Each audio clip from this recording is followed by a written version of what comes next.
দৈহিক, দৈবিক এবং ভৌতিক দুঃখে যার মন উদ্বেগহীন, সুখে নিষ্পৃহ এবং যার আসক্তি, ভয় এবং ক্রোধ নাশ হয়েছে, মননশীলতার চরম সীমায় যিনি পৌঁছেছেন তাকেই স্থিতপ্রজ্ঞ বলা হয়। শ্রীকৃষ্ণ অন্যান্য লক্ষণগুলিও বললেন। यः सर्वत्रानभिस्नेहः तत्तत्प्राप्य शुभाशुभम् नाभिनन्दति न द्वेष्टि तस्य प्रज्ञा प्रतिष्ठिता। যে পুরুষ সর্বত্র স্নেহবর্জিত, শুভাশুভ প্রাপ্তিতে যিনি আনন্দিত বা দুঃখিত হন না, তাঁর বুদ্ধি স্থির হয়েছে। শুভ পরমাত্ম স্বরূপে সংযোগ করে এবং অশুভ প্রকৃতিতে প্রলুব্ধ করে রাখে। কিন্তু স্থিতপ্রজ্ঞ পুরুষ অনুকূল পরিস্থিতিতে আনন্দিত হন না এবং প্রতিকূল পরিস্থিতিতেও দুঃখিত হন না, কারণ প্রাপ্তযোগ্য বস্তু তার থেকে ভিন্ন নেই এবং সেই বিকারগুলিও নেই যেগুলি পতিত করে দেয়, অর্থাৎ তখন তার সাধনার প্রয়োজন থাকে না। এরূপ ব্যক্তিকে স্থিতপ্রজ্ঞ বলা হয়।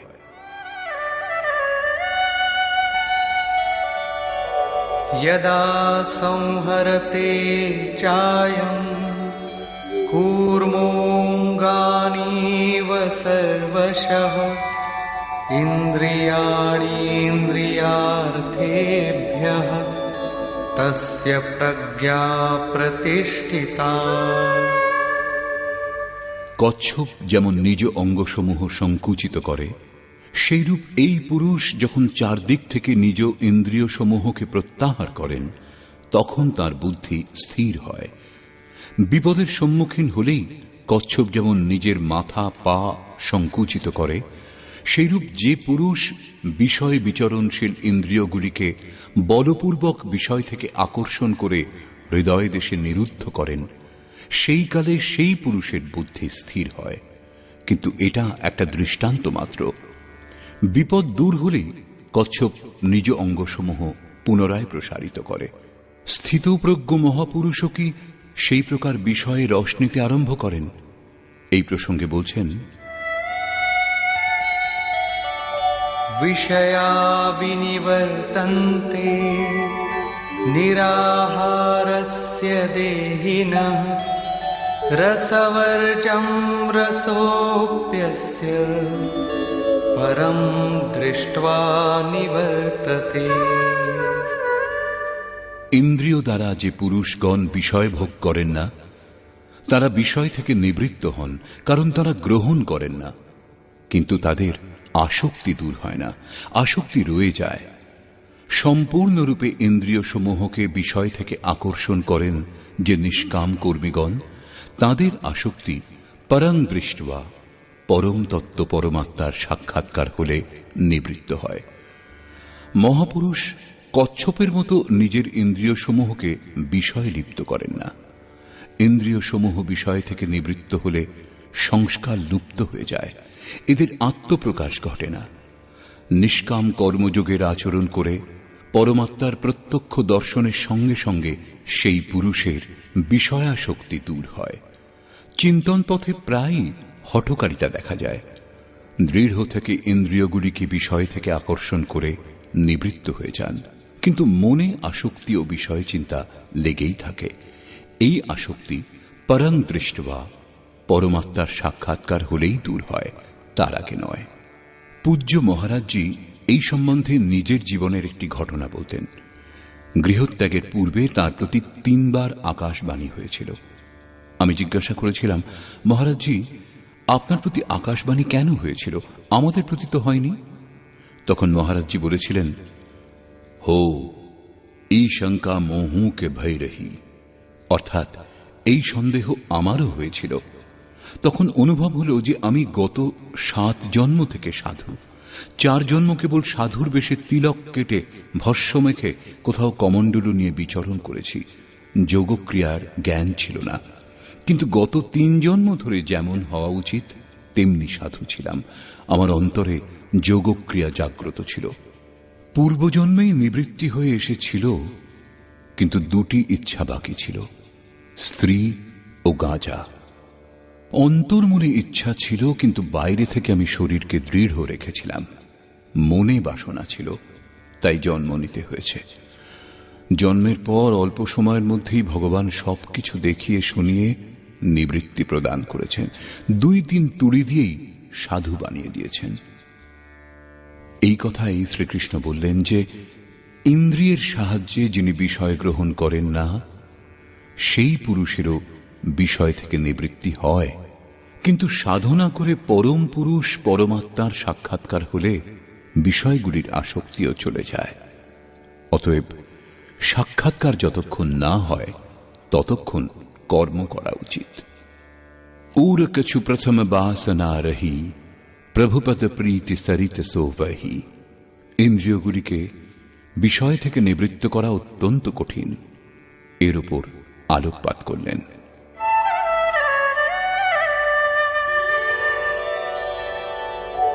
यततो ह्यपि कौन्तेय पुरुषस्य विपश्चितः इन्द्रियाणि प्रमाथीनि हरन्ति प्रसभं मनः। কৌন্তেয়, প্রমথনশীল ইন্দ্রিয় সমূহ যত্নশীল মেধাবী পুরুষের মনকে বলপূর্বক হরণ করে, বিচলিত করে দেয়। সেই জন্য तानि सर्वाणि संयम्य युक्त आसीत मत्परः वशे हि यस्येन्द्रियाणि तस्य प्रज्ञा प्रतिष्ठिता। সেই ইন্দ্রিয়গুলিকে সম্পূর্ণরূপে সংযত করে যোগযুক্ত হয়ে সমর্পণের সঙ্গে আমার আশ্রয়ে এসো। কারণ যার ইন্দ্রিয় সকল বশীভূত হয়েছে তাঁরই বুদ্ধি স্থির হয়। এখানে যোগেশ্বর শ্রীকৃষ্ণ সাধনের নিষেধাত্মক অবয়বগুলির সঙ্গে তার বিধেয়াত্মক দিকের উপর জোর দিলেন। কেবল সংযম ও নিষেধ দ্বারা ইন্দ্রিয়গুলি বশীভূত হয় না। সমর্পণের সঙ্গে ইষ্টচিন্তন অনিবার্য। ইষ্টচিন্তনের অভাবে বিষয় চিন্তন হবে, যার কুপরিণাম উল্লেখ করলেন ভগবান শ্রীকৃষ্ণ।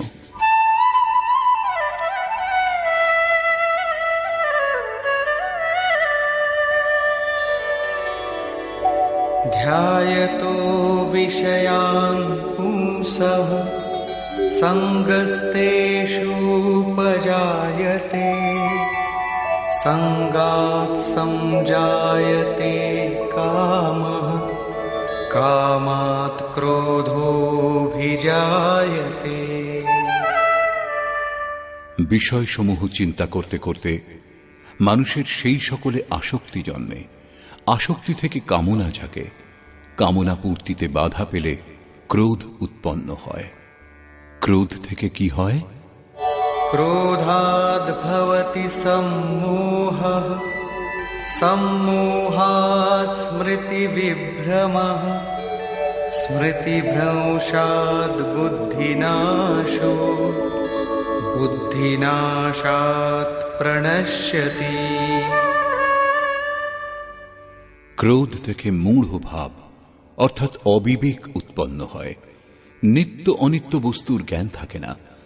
অবিবেক থেকে স্মৃতি বিভ্রম হয়, যেমন অর্জুনের হয়েছিল। ভ্রমতীব চ মে মনঃ। গীতা সমাপনের সময় তিনি বলেছেন, নষ্ট মোহ স্মৃতির্লব্ধা। কি করা উচিত, কি করা উচিত নয়, তার নির্ণয় করা যায় না। স্মৃতি বিভ্রম হলে যোগপরায়ণ বুদ্ধি বিনষ্ট হয়, এবং বুদ্ধি বিনষ্ট হলে এই পুরুষ নিজ শ্রেষ্ঠ সাধন পথ থেকে বিচ্যুত হয়। এখানে শ্রীকৃষ্ণ জোর দিলেন যে বিষয়ের চিন্তা করা উচিত নয়। সাধকের নাম, রূপ, লীলা ও ধামেই কোথাও না কোথাও মনকে নিযুক্ত রাখা উচিত।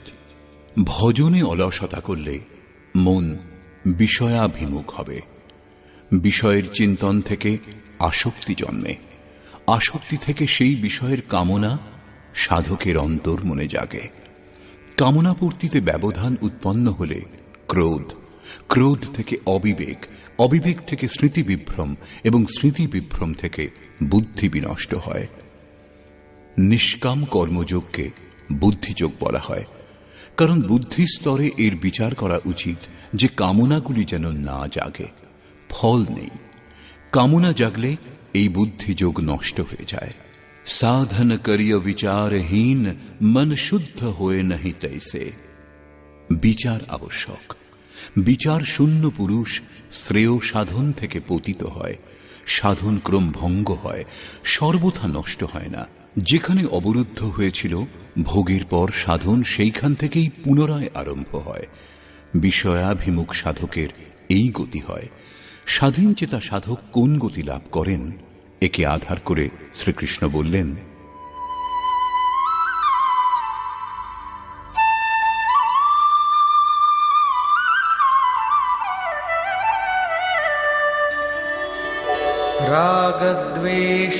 रागद्वेषवियुक्तैस्तु विषयानिन्द्रियैश्चरन् आत्मवश्यैर्विधेयात्मा प्रसादमधिगच्छति।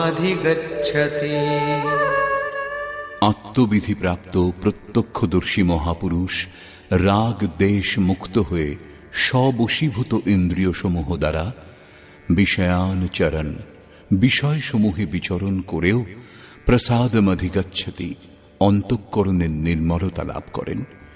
তিনি নিজের ভাবদৃষ্টিতে অবস্থান করেন। মহাপুরুষের জন্য বিধিনিষেধ থাকে না, তার জন্য অশুভ বলে কিছু থাকে না যার থেকে তিনি নিজেকে বাঁচিয়ে চলবেন, এবং শুভ বলেও কিছু থাকে না যা তিনি কামনা করবেন। प्रसादे सर्वदुःखानां हानिरस्योपजायते प्रसन्नचेतसो यासु बुद्धिः पर्यवतिष्ठते। ভগবানের পূর্ণ কৃপা প্রসাদ ভগবত্তার সঙ্গে সংযুক্ত হলে সেই পুরুষের সর্বদুঃখের অভাব হয়। দুঃখালয়ম অশাশ্বতম, সংসারের অভাব হয়, এবং সেই প্রসন্ন চিত্ত পুরুষের বুদ্ধি শীঘ্রই উত্তম রূপে স্থির হয়। কিন্তু যিনি যোগযুক্ত নন, তাঁর অবস্থার প্রতি আলোকপাত করলেন। नास्ति बुद्धिरयुक्तस्य न चायुक्तस्य भावना न चाभावयतः शान्तिः अशान्तस्य कुतः सुखम्। যোগ সাধনা শূন্য পুরুষের অন্তঃকরণে সকাম বুদ্ধি থাকে। ওই অযুক্ত ব্যক্তির অন্তঃকরণে ভাবও হয় না। ভাববিহীন পুরুষের শান্তি কোথায়? এইরূপ অশান্ত পুরুষের সুখ কোথায়? যোগক্রিয়ার আচরণ করবার পর কিছু অনুভব হলেই ভাব জন্মায়। জানে বিনু না হই পারতীতি, ভাব না হলে শান্তি হয় না, এবং অশান্ত পুরুষের সুখ অর্থাৎ শাশ্বত সনাতনের প্রাপ্তি হয় না।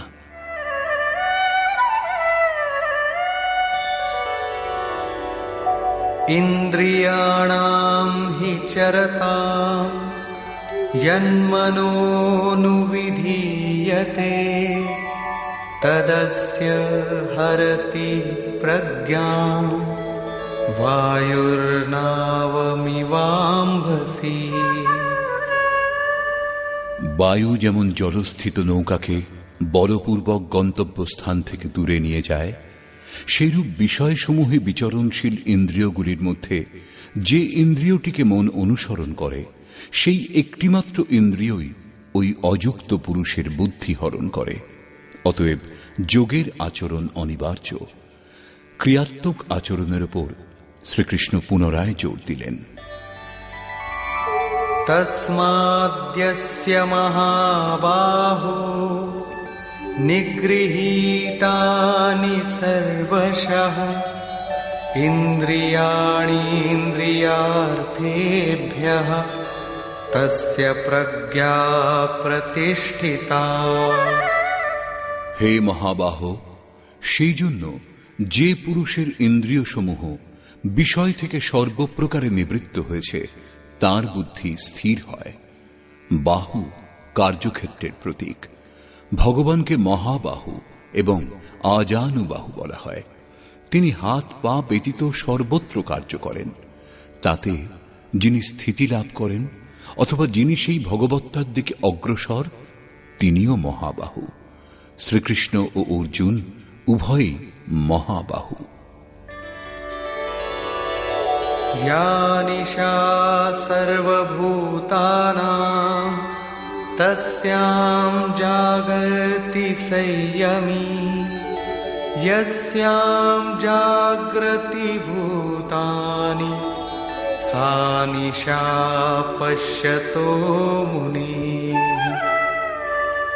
সর্বভূতের পক্ষে পরমাত্মা রাত্রি স্বরূপ, কারণ তিনি দৃশ্যমান নন, বিচারের অধীন নন।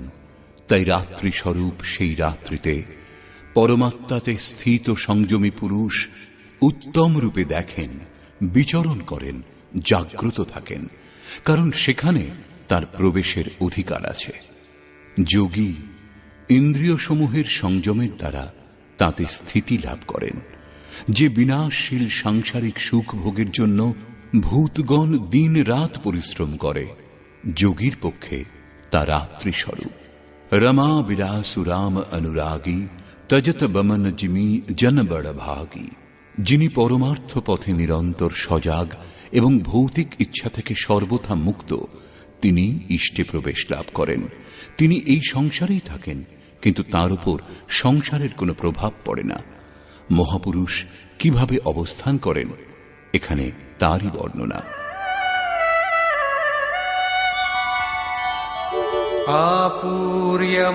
आपूर्यमाणमचल प्रतिष्ठम् समुद्रमापः प्रविशन्ति यद्वत् तद्वत् कामायं प्रविशन्ति सर्वे स शान्तिमाप्नोति न कामकामी। যেমন পরিপূর্ণ অচল প্রতিষ্ঠিত সমুদ্রে নদীগুলি প্রচণ্ড বেগে প্রবেশ করে, তাতে লীন হয়ে আত্মহারা হয়ে যায়, সেইরূপ পরমাত্মাতে স্থিতপ্রজ্ঞ পুরুষের মনে ভোগগুলি কোনো বিকার উৎপন্ন না করে তার মধ্যে বিলীন হয়ে যায়। এরূপ পুরুষ পরম শান্তি লাভ করেন। কিন্তু যিনি বিষয় কামনা করেন তার পক্ষে শান্তি লাভ অসম্ভব। ভয়ঙ্কর বেগে প্রবাহিত নদীগুলির স্রোত ফসল নষ্ট করে, প্রাণীদের হত্যা করে, নগর প্লাবন হাহাকারে সৃষ্টি করে প্রচণ্ড বেগে সমুদ্রে মিলিত হয়। কিন্তু সমুদ্রে বিক্ষোভের সৃষ্টি করতে পারে না, বরং তাতেই সমাহিত হয়। সেইরূপ স্থিতপ্রজ্ঞ মহাপুরুষের প্রতি বিষয়ভোগ ততটা বেগেই আসে, কিন্তু সমাহিত হয়ে যায়। ওই মহাপুরুষের অন্তরে শুভ অথবা অশুভ কোনো সংস্কার উৎপন্ন করতে পারে না। যোগীর কর্ম অশুক্ল ও অকৃষ্ণ হয়, কেননা যে চিত্তে সংস্কার উৎপন্ন হতো তা নিরুদ্ধ এবং বিলীন হয়ে গেছে। এর সঙ্গেই ভগবত্তার স্থিতি লাভ হয়েছে। এখন সংস্কার জন্মাবে কোথায়? এই একটি শ্লোকেই শ্রীকৃষ্ণ অর্জুনের অনেকগুলি জিজ্ঞাসার সমাধান করে দিলেন। তার জিজ্ঞাসা ছিল যে স্থিতপ্রজ্ঞ মহাপুরুষের লক্ষণ কি, কিভাবে কথা বলেন, অবস্থান করেন, বিচরণ করেন। শ্রীকৃষ্ণ একটা বাক্যেই উত্তর দিলেন যে তিনি সমুদ্রবৎ হন। তার জন্য বিধি নিষেধ হয় না যে এইভাবে বসো, এইভাবে চলো। তিনি পরম শান্তি লাভ করেন, কারণ তিনি সংযমী। ভোগাকাঙ্ক্ষী শান্তি পান না। এর উপর জোর দিয়ে বলা হয়েছে, विहाय कामान्यः सर्वान् पुमांश्चरति निःस्पृहः निर्ममो निरहङ्कारः स शान्तिमधिगच्छति। যে পুরুষ সমস্ত কামনা ত্যাগ করে নির্মমা, আমি ও আমার এই ভাব এবং অহংকার রহিত এবং স্পৃহা শূন্য হয়ে পর্যটন করেন, তিনি পরম শান্তি লাভ করেন, যার পর কিছু পাওয়া বাকি থাকে না। एषा ब्राह्मी स्थितिः पार्थ नैनां प्राप्य विमुह्यति स्थित्वा स्यामन्तकालेऽपि ब्रह्मनिर्वाणमृच्छति। হে পার্থ, উপরিউক্ত অবস্থায় ব্রহ্মপ্রাপ্ত পুরুষের স্থিতি। সমুদ্রবৎ সেই মহাপুরুষে বিষয়সমূহ নদীগুলির মতো বিলীন হয়ে যায়। তিনি পূর্ণ সংযমী এবং প্রত্যক্ষত পরমাত্মদর্শী হন। কেবল অহং ব্রহ্মাস্মি পড়ে নিলে বা কণ্ঠস্থ করে নিলেই এই স্থিতি লাভ হয় না, সাধন করলে তবেই লাভ হয়। এরূপ মহাপুরুষ ব্রহ্মনিষ্ঠাতে স্থিত থেকে অন্তিম সময়েও ব্রহ্মানন্দ লাভ করেন।